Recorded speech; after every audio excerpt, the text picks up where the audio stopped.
Hey guys, it's me, Rich.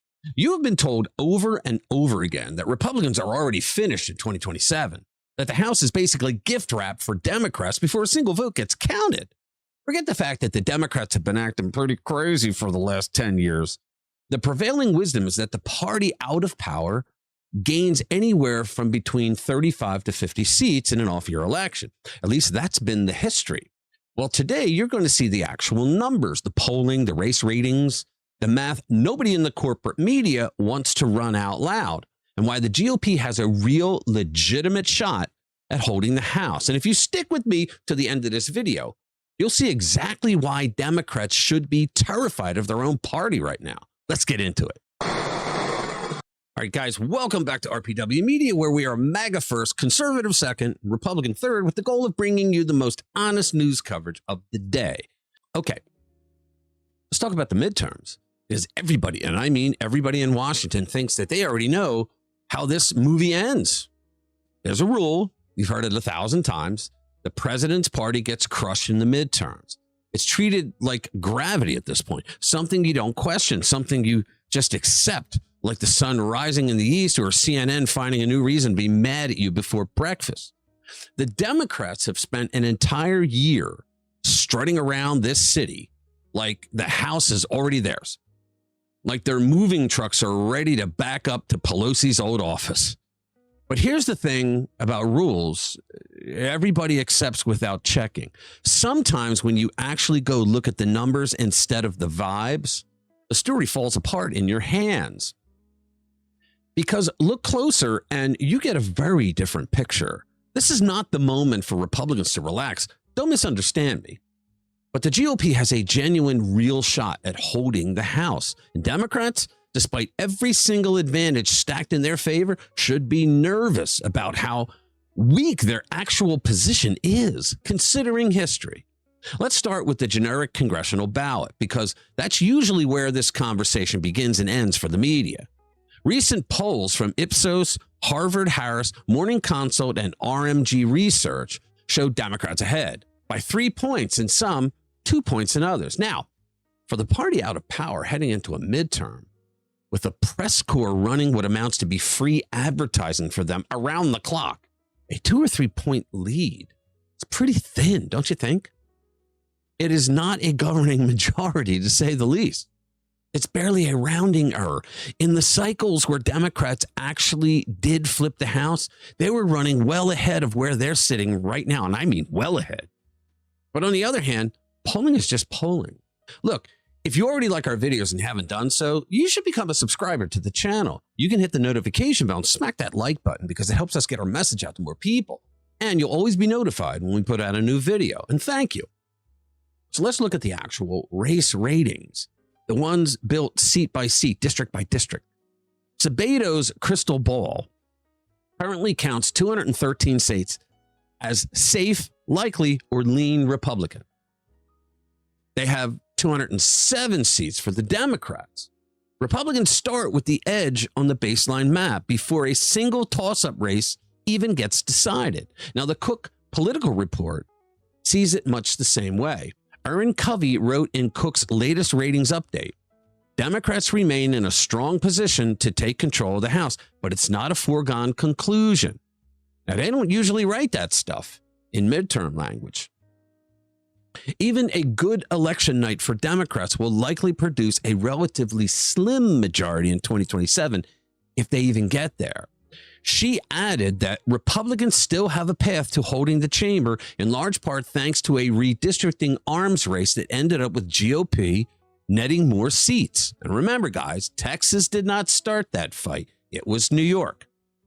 Though House Republicans have a 3-seat majority on paper, they have effectively created an 8 or 9 seat cushion in November, thanks to the states they gerrymandered to their benefit. However, and this is the part nobody on cable news wants to say out loud, run the actual math yourself. Cook explained it plainly, saying, after our latest round of race ratings changes today, Republicans remain favored in 212 seats. Guys, you need 218 to win. That means they need 6. If they win all those seats and also win half of the 18 races we currently rate as toss-ups, which they will, they would have 221 seats, a 4-seat majority. Guys, they could add to history if they play this right. And I think out of 18 races, they can win half. It's beyond me how after the Biden years, anyone could ever vote Democrat again. I mean, do you guys forget everything they did to us? I mean, I know Democrats don't have the integrity to admit it out loud, but internally, they have to be somewhat at odds for voting for a party that treated them so poorly. A Democratic regime that came along and treated them as poorly as they treat Republicans. So Republicans only need to win 6 toss-up races to keep the gavel. 6. Democrats need something much closer to a clean sweep across the board, and only Donald Trump does that.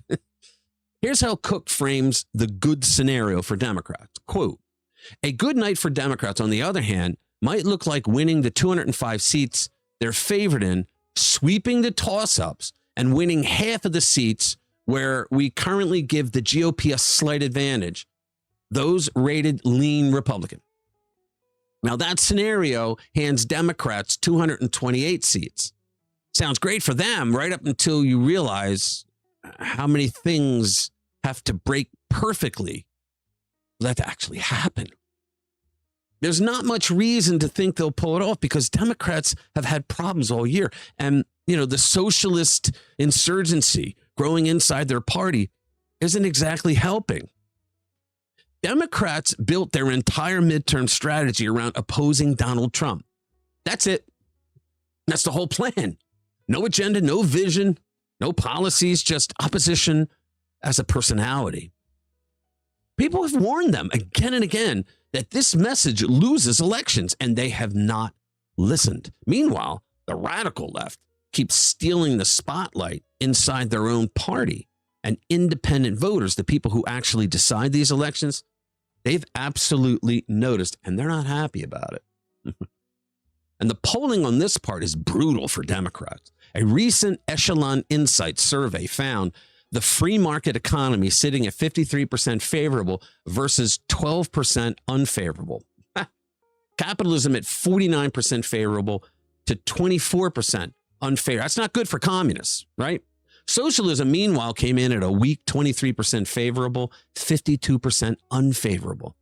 The Democratic Socialists, which are the same as all the rest of those isms, they polled at 25% favorable and 46% unfavorable, yet they're winning a lot of the primaries in that party.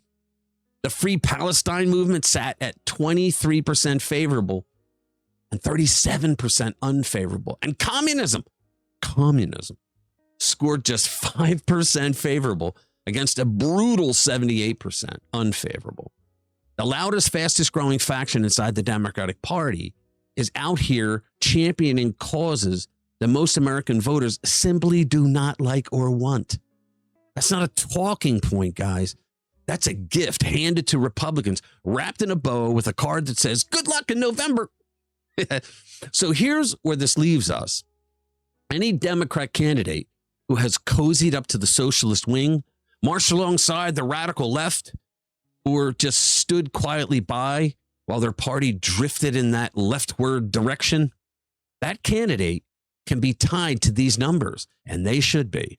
Republicans already hold the map advantage. They need only 6 toss-up wins to keep control, and their opponents are out there campaigning on a message that voters have already rejected over and over in poll after poll. So no, this isn't a moment to relax if you're a Republican. Nothing in politics is ever handed to you, but holding the House is well within the reach of the GOP. The math is on their side, guys. Seriously. And frankly, the Democrats' own party is doing a lot of the work for them. Thank you. Now, Republicans actually have to go do it, show up, make the case, and close it out. Whether they can do that or not, I don't know.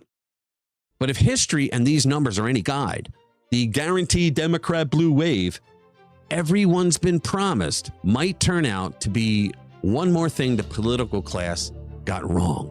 All right, so tell me what you think in the comments below. I want to hear from you guys. Thank you for watching. I'll see you in the next one.